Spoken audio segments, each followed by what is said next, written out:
காகமும் அன்னப்பறவையும். ஒரு அழகான கடற்கரையில் கோவிந்தன் வாழ்ந்து வந்தான்.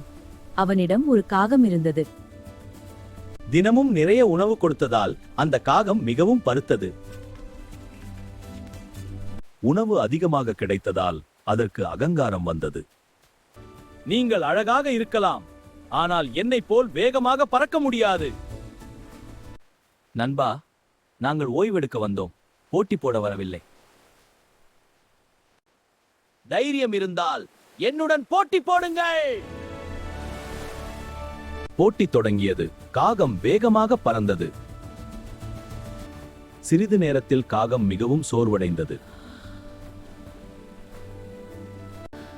கவலைப்படாதே, என் முதுகில் ஏறிக்கொள், நான் உன்னை பாதுகாப்பாக கரைக்கு கொண்டு செல்வேன். நண்பா, என்னை மன்னித்து விடு, இனி நான் அகங்காரம் கொள்ள மாட்டேன்.